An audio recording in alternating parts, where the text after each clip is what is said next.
Les raisons pour lesquelles un chien va aboyer sont multiples et pour pouvoir travailler sur les aboiements intempestifs de votre chien, il va falloir que vous trouviez la raison pour laquelle il aboie. Il peut par exemple aboyer systématiquement quand le facteur arrive, il peut aboyer parce qu'il a peur de quelque chose, il peut aboyer parce qu'il recherche votre attention, il peut aboyer parce qu'il se sent tout seul quand vous n'êtes pas là.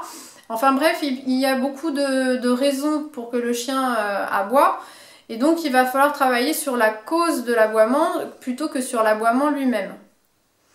Par exemple, en ce qui concerne un chien qui va aboyer uniquement quand vous êtes absent, il va falloir lui faire un apprentissage de la solitude, le rendre serein pendant votre absence.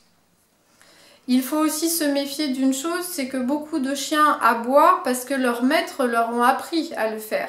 Par exemple, si votre chien aboie quand vous êtes devant la télé, quand vous êtes devant l'ordinateur, ou vous lisez, etc., que vous n'êtes pas du tout concentré sur lui, à la moindre réaction de votre part, même si c'est pour le réprimander, votre chien aura compris et donc appris que s'il aboie, il a votre attention. Vous avez donc récompensé le fait qu'il aboie.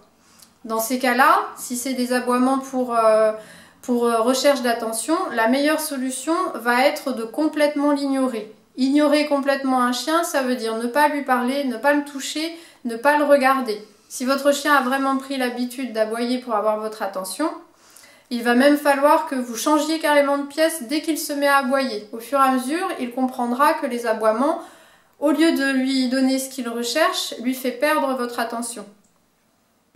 Il faut aussi savoir que aboyer pour le chien est quelque chose de naturel. Donc empêcher complètement un chien d'aboyer, c'est peine perdue.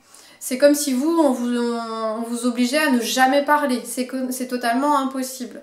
Par ailleurs, il faut aussi prendre en compte que certaines races de chiens vont aboyer plus facilement que d'autres. Les bergers sont plus réactifs que les molosses par exemple.